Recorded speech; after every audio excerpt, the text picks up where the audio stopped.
क्या होगा अगर मैं आपसे कहूँ कि ब्रह्मांड का रहस्य खोजने वाला और हमारी जिंदगी को सुख सगवड़ बनाने वाला विज्ञान, साइंस और खुद को खोजने वाला ये अध्यात्म है, स्पिरिचुअलिटी है, वो दोनों एक ही सिक्के के दो बाजू हैं। ब्रह्म सूत्र की शुरुआत का जो सूत्र है वो है अथातु ब्रह्म जिज्ञासा। अब हम ब्रह्म जिज्ञासा, हमारी जो क्यूरियोसिटी है, उसको खोजने का, उसको जानने का वो अभ्यास शुरू करें। अथ मीन्स अब हम ब्रह्म को जानने के लिए तैयार हैं। सिर्फ एक ही सूत्र अथातु ब्रह्म जिज्ञासा पर कई पेज के भाष्य लिखे गए। नमस्कार मित्रों, मैं डॉक्टर विनोद जोशी आप सबका मेरी चैनल द संस्कृत डॉग पर स्वागत करता हूँ। हम ये मानते हैं और हमें यह सिखाया भी गया है कि विज्ञान और स्पिरिचुअलिटी, अध्यात्म, वो आपस में सामसामे, वो दोनों एक दूसरे के दुश्मन हैं। लेकिन आज ये न्यूरो साइंस और क्वांटम फिजिक्स कुछ और ही ढूंढ रहे हैं और ये साबित होता जा रहा है कि जो आज का विज्ञान कहता है वही बात सदियों पहले हमारे ऋषि मुनि कहे गए। अगर टेस्ला, जो बहुत ही जाना माना नाम है, वो कहता है अगर ब्रह्मांड को समझना है उसे एनर्जी और वाइब्रेशन के रूप में ही सोचो। यही बात हमारे वेदों में ब्रह्मनाद कहा है।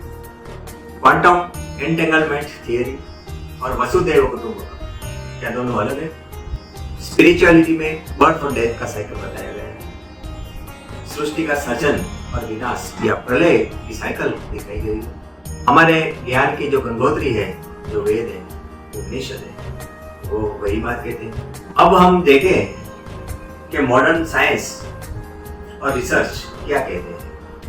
आपने एडवर्ड हबल का नाम तो सुना ही होगा, जो आइंस्टाइन के बाद हुए। उन्होंने प्रमाण के साथ टेलीस्कोप में देख के ये बताया कि हमारी सृष्टि लगातार आगे बढ़ रही है, वो एक्सपांड हो रही है और जो आकाश गंगाएं हैं वो बड़ी तेजी से हमसे दूर जाती है। ये नापने के लिए कि वो कितनी गति से दूर जा रही है, उन्होंने रेड शिफ्ट की एक थियरी दी जो तरंग लंबाई पर आधारित है और उसे हबल कांस्टेंट थियरी कहते हैं, जिससे हम वो कितनी गति से दूर जा रही है वो हम नाप सकते हैं। आज भी नासा ने अपने प्रसिद्ध टेलीस्कोप, उसका नाम हबल स्पेस टेलीस्कोप ही रखा है। इससे आप अंदाजा लगा सकते हैं वो कितने महान वैज्ञानिक हैं। तो हमारा शास्त्र क्या कहता है?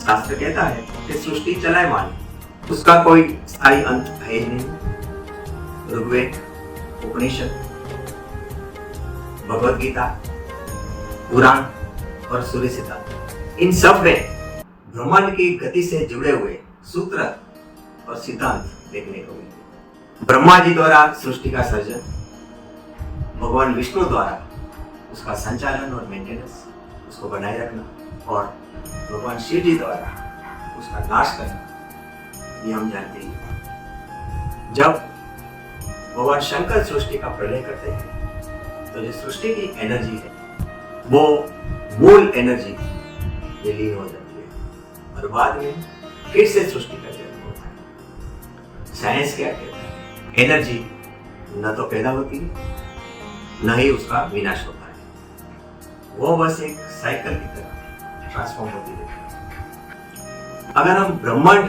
शब्द ही देखें तो ब्रह्मा प्लस अंड, अंड का मतलब आप जानते हैं, लंबगोल जो आकार होता है वही अंड है, अंडा। सूर्य सिद्धांत यही कहता है अंडाकार कक्षा में सभी ग्रह, सभी नक्षत्र चलायमान और आकाश गंगाएं भी परिक्रमा कर रही है और अंडाकार आकार में ही घूम रही है। अब साइंस की बात हो और आइंस्टाइन का जिक्र न हो, ऐसा कभी हो ही नहीं सकता। उन्होंने एक जनरल सापेक्षवाद की थियरी 1905 में दी थी। वो क्या है? आइंस्टाइन से पहले हम देखें न्यूटन, जिन्होंने एप्पल को गिरते देखकर क्या कहा कि ऐसा कोई अदृश्य फोर्स है जो उसे नीचे खींचता है और उसका नाम उसने ग्रेविटी दिया। जबकि आइंस्टाइन, उन्होंने ये कहा कि ऐसी कोई ग्रेविटी या फोर्स नहीं है, लेकिन ब्रह्मांड के ताने बाने का ये झुकाव है जिसने उसने स्पेस टाइम का नाम दिया। अब वो सिंपल भाषा में हम समझते हैं कि स्पेस टाइम वो क्या है। एक चद्दर हो जिसे 4 लोगों ने कोने में पकड़ा हुआ है, उस पर अगर हम एक भारी बॉल लोखंड का सपोज जैसे सूर्य उसको गिराते हैं तो क्या होता है, वो थोड़ा सा घूम के बीच में रह जाता है, नीचे की ओर दब जाता है और ऐसे एक ढलान पैदा होता है। अगर हम इस भारी लोखंड के गोले के बजाय कोई बॉल लाइट वेट जैसे कच्चा जो हम सबने बचपन में खेले होंगे, अगर वो फेंके चद्दर पर तो क्या होता है, वो थोड़ी देर ऐसे घूमता रहता है। ये जो भारी गोला है उसे आप सूर्य समझो और यह हल्का बॉल या कच्चा जो देखा वो पृथ्वी समझो। आइंस्टाइन के सिद्धांत जो है रिलेटिविटी, उसका दूसरा एक नियम है कि जो भारी होता है उसके पास से अगर कोई चीज गुजरती है तो उसकी स्पीड बढ़ जाती है, जितना वो उससे दूर जाता है उससे उसकी स्पीड कम हो जाती है, उसकी गति कम होती है। आपको शायद जानकर आश्चर्य होगा या आप जानते भी होंगे, जो हमारा जीपीएस सिस्टम है वो यही सिद्धांत पे काम करता है। आप गूगल करके जीपीएस किस सिस्टम पे काम करता है। और हमारी स्पिरिचुअलिटी की बात करें तो उसमें युग, महायुग, मनवंतर, कल्प ऐसा बनता है। 4 युग जैसे आप जानते हैं, सत्य युग, त्रेता युग, द्वापर युग, कलियुग, ये मिलाकर महायुग बनता है। उनकी गणना भी आपको पता ही होगा। अगर ऐसे 1000 महायुग हम मिला दें तो ब्रह्मा जी का एक दिन जिसे कल्प कहते हैं वो होता है। ब्रह्मा जी के ये 100 वर्ष जब कंप्लीट होते हैं तब सृष्टि का विनाश होता है। उसकी कल्पना कर लीजिए कि कितने साल होंगे। कल्प को 2 से गुना करके हम ब्रह्मा जी का एक दिन कर सकते हैं और ऐसे गिनती करके ब्रह्मा जी के 100 वर्ष ले सकते हैं। अब न्यूटन और आइंस्टाइन से काफी सदियों पहले सूर्य सिद्धांत एक उपाय, आपने सूर्य सिद्धांत का नाम सुना ही होगा। खगोल ग्रंथ का हमारा सबसे प्रमाणित ग्रंथ है। उसमें एक सूत्र में लिखा है कि ब्रह्मांड में एक अदृश्य शक्ति है जो खींचती रहती है और उसका नाम रखा है सिद्धाकर्षण। आज जो हम गुरुत्वाकर्षण बोलते हैं वो सिद्धाकर्षण नाम है। यही न्यूटन की ग्रेविटी है। सूर्य सिद्धांत में यह भी लिखा है कि ग्रह कभी एक ही गति में नहीं चलते, उसकी गति बढ़ती या घटती रहती है क्योंकि वो अंडाकार है। जब वो दूर जाता है तो उसकी गति कम हो जाती है, जैसे अभी मैंने बताया। जैसे यह ग्रह अगर नजदीक आ जाता है तो उसकी रफ्तार बढ़ जाती है। और यही बात आइंस्टाइन ने कही थी कि भारी पदार्थ के पास गति बढ़ जाती है और जैसे उनसे हम दूर जाते हैं उसकी गति कम हो जाती है। सूर्य सिद्धांत में यह भी लिखा है कि सूर्य की गति और अन्य ग्रह की गति में कभी कभी वो ग्रह है वो पीछे रह जाता है और उसे उन्होंने वक्र गति नाम दिया। आप सभी ने वक्र गति सुना ही होगा। ज्योतिष में काफी बार उसकी चर्चा आती है, वक्री ग्रह की चर्चा आती है और यही बात सापेक्षवाद में आइंस्टाइन ने बोली। अब आपने विज्ञान में स्ट्रिंग थियरी जो काफी मॉडर्न है, रिसेंट है, क्वांटम फिजिक्स में, उसके बारे में सुना होगा। वो वाइब्रेशन के रूप में होता है और लगातार वाइब्रेट रहता है और जिसके कारण सूक्ष्म और गुरु बड़ी चीज एक दूसरे से कनेक्ट होती है। विज्ञान में एक दिक्कत है कि जितने भी सिद्धांत है, सूत्र है, जो भी रिसर्च है, जो भी गुरु यानी कि बड़ी चीज के बारे में होता है वो एकदम सूक्ष्म वस्तु पे अप्लाई नहीं होता और सूक्ष्म का सिद्धांत गुरु पर अप्लाई नहीं होता। इटली में गैब्रियल वेनेजुएला हुआ जिसने ये सन 1968 में ये स्टेट किया और बाद में ब्रायन ग्रीन ने इस थियरी को आगे बढ़ाया। ब्रायन ने 1985 में द थियरी ऑफ एवरीथिंग, जिसकी थियरी उसमें स्ट्रिंग थियरी का उल्लेख और उसका रिसर्च भी। ये स्ट्रिंग थियरी की बात हुई तो हमारे पुराणों में, वेदों में, उपनिषद में क्या लिखा है? उसमें चेतना का कॉन्सेप्ट है, आत्मा का कॉन्सेप्ट है, बंध का काफी उल्लेख है। आप हमारा कोई भी संप्रदाय अगर देखें, जैसे शैव संप्रदाय, तो उसमें स्पंद थियरी भी है। ये जो कॉन्सेप्ट है वो स्ट्रिंग थियरी से बिल्कुल अलग है। चेतना क्या होती है? चेतना इज अ वेव फॉर्म, एक तरंग या एनर्जी के रूप में रहती है। जब तक ये चेतना होती है किसी में भी, तब तक वो चेतन, अगर वो चेतना न हो तो वो अचेतन। अगर मैं अभी आपके सामने बोल रहा हूँ तो मैं एक चेतन हूँ। अगर ये चेतना मुझ में से चली जाए तो मैं शव हो जाऊँ। उसका बहुत ही डिटेल से वर्णन हमारे ग्रंथों में मिलता है। चेतना क्या है, ब्रह्म क्या है, कॉन्शियसनेस क्या है, ये काफी उसका डिटेल वर्णन हमारे वेदों में मिलता है। 1980 से 2003 तक अगर हम क्वांटम फिजिक्स और उसका डेवलपमेंट देखें, उसमें एक मिरर सिमेट्री की थियरी आई है। वो मिरर सिमेट्री क्या है, जो रिसर्च कहता है वो मैं बोलूँगा। अंतरिक्ष में दो अलग अलग आकार सूक्ष्म होते हुए भी एक ही प्रकार के फिजिक्स का वो जन्म देते हैं। सिंपल भाषा में, कोई भी एक फिजिक्स दूसरी जगह पर अपना अस्तित्व रख सकती है, हो सकती है। अभी मैंने ब्रायन ग्रीन की बात की, उसकी एक मशहूर किताब है द एलिगेंट ऑफ यूनिवर्स, जो 1999 में प्रकाशित हुई। और ITV एक चैनल है, उसमें उसके डॉक्यूमेंट्री भी दिखाई गई थी। उसने यही बात कही थी, स्ट्रिंग थियरी। अब हमारा योग दर्शन देखिए। मैंने योग दर्शन में बताया था कि योग का जो अष्टांग योग है, उसमें अगर सिद्धि मिलती है समाधि के बाद, तो सिद्धि में क्या होता है, काफी सिद्धियों का वर्णन है उसमें। एक सिद्धि वो ये भी है उसमें कि एक ही व्यक्ति दो जगह पर एग्जिस्ट कर सकता है। सुनने में अजीब लगता है, लेकिन हमारा योग ये कहता है। आपने शायद ऑटोबायोग्राफी ऑफ योगी, जो योगानंद जी की है, काफी मशहूर योगी थे, उनकी ऑटोबायोग्राफी में भी इस बात का उल्लेख है। तो उन्हें ऐसा अनुभव हुआ था कि अपने गुरु को गंगा के किनारे मिले और खुद उसके आश्रम में बैठे भी थे। ऐसे असंख्य प्रमाण हैं जो ये कहते हैं कि साइंस और स्पिरिचुअलिटी दोनों एक ही है। स्पिरिचुअलिटी में दर्शन एक थॉट है, विचार है, और कई ऐसे धर्म हैं जो स्पिरिचुअलिटी और साइंस के बीच में ब्रिज का काम करते हैं। हमें प्रॉब्लम कहाँ पे लगता है, हम क्यों इन दोनों को अलग समझते हैं? जो मुझे प्रॉब्लम लगता है, जो अप्लाइड साइंस है उसे ही विज्ञान समझते हैं, जो सही नहीं है वो अप्लाइड साइंस क्या होता है। सपोज ये सब सिद्धांत जिन्होंने खोजे, स्ट्रिंग थ्योरी शोधी या आइंस्टाइन की थ्योरी शोधी, क्वांटम फिजिक्स के कई जाने माने नाम हैं, उन्होंने जो साइंस, जो सत्य खोजा, उसका एप्लीकेशन इंजीनियरिंग में और मेडिकल में हुआ।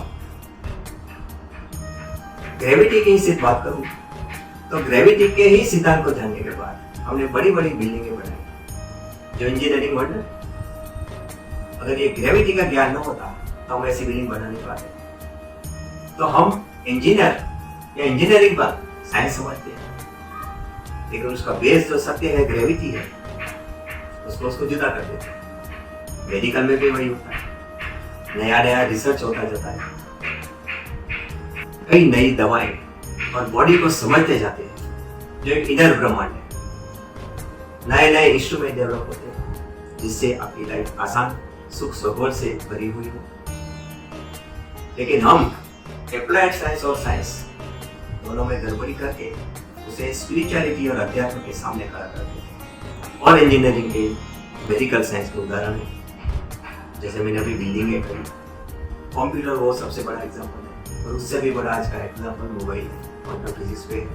जैसे मैंने कहा कि GPS वो कैसे काम करता है, आप गूगल कीजिए। स्पिरिचुअलिटी और साइंस दोनों का लक्ष्य क्या है? सत्य ढूंढना। तो बने एक ही बात है। अब लास्ट 10 ईयर में हमने साइंस की काफी प्रोग्रेस देखी। तो मेरा एक प्रश्न है, अध्यात्म में ऐसी प्रोग्रेस क्यों नहीं देखी गई?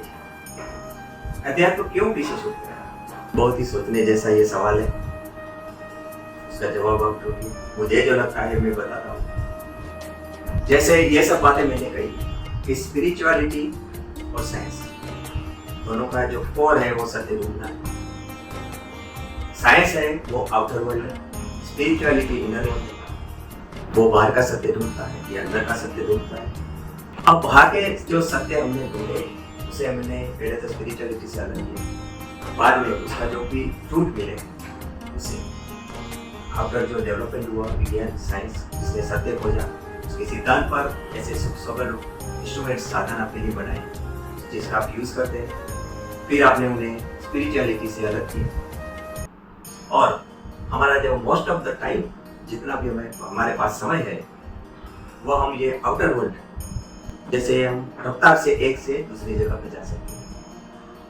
आज से 100-150 साल पहले अगर कोई कहता कि मैं दूर खड़े या दूर किसी आदमी को देख सकता हूँ या बात कर सकता हूँ या उसके पास जा सकता हूँ, तब मुझे पागल ही कहते हैं।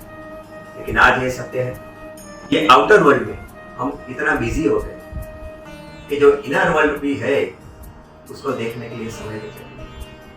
वो समय ही हमारे पास नहीं बचा जिससे हम अपने इनर वर्ल्ड को डेवलप कर सकते हैं। जैसे इनर वर्ल्ड में, स्पिरिचुअलिटी में, दर्शन शास्त्र में सिद्धांत नए नए आते गए, जैसे अद्वैत वेदांत है, द्वैत भी हुआ, विशिष्ट अद्वैत हुआ, शुद्ध अद्वैत हुआ, वेदावेद हुआ, ऐसे कई दर्शन योग शास्त्र जानते हैं। तो ये जो खोज जो आज से करीब 1200 या 1 साल पहले हुई, तो अभी हम ऐसा कोई नया सिद्धांत क्यों नहीं ढूंढ पाते, ऐसी कोई नई फिलोसॉफी क्यों डेवलप नहीं कर पाते? क्योंकि हमारे पास इनर वर्ल्ड में जाने का टाइम नहीं है। एक बड़ा दूसरा जो कारण लगता है कि हमारी स्पिरिचुअलिटी क्यों कम हो गई या गायब हो गई। जब अंग्रेज भारत आए थे तब उन्होंने देखा कि ये भारत देश काफी ज्ञान का भंडार है, उसके पास बिल्कुल सिस्टमेटिक विज्ञान है, सिस्टमेटिक पढ़ाने का तरीका है और बहुत ही ज्यादा ज्ञान भी। एक उसकी गहन परंपरा है, एजुकेशन सिस्टम जो गुरुकुल था वो भी इतना जबरदस्त है। हमें उन पर राज करने के लिए उनके ये सिस्टम है उसको डिस्ट्रॉय करनी पड़ेगी, अदरवाइज हम यहाँ राज नहीं कर सकते। आपने मैकॉले का नाम जरूर ही सुना होगा, काफी बदनाम नाम भी बोल सकते हैं। तो मैकॉले ने क्या किया, वो सिर्फ थोड़ा समय के लिए ही भारत आया था। उसने भारत में ऐसी शिक्षण व्यवस्था दाखिल की और ऐसा हमारे लोगों को समझाता गया कि ये जो शिक्षण पद्धति है वो सर्वोच्च है, अंग्रेजी भाषा ही सर्वोच्च है, वेस्टर्न की जो खोज है वही सत्य है, आप जो करते हैं वो साइंटिफिक नहीं है। और बाद में हम अपने ही धर्मों में, अपने ही साहित्य में बुराइयां खोजने में लग गए। अंग्रेजी भाषा और वेस्टर्न रिसर्च उससे प्रभावित होते चले और खोजने भी लगे। अंग्रेजी भाषा बिल्कुल सही है क्योंकि वो यूनिवर्सल लैंग्वेज है। आज आप किसी भी बात को समझने के लिए इंग्लिश लिटरेचर, इंग्लिश कम्युनिकेशन करना ही पड़ेगा, वो बात अलग है। लेकिन अब हम आजाद हैं। क्या हम आजाद हैं? जय तो संस्कृतम, जय तो भारत।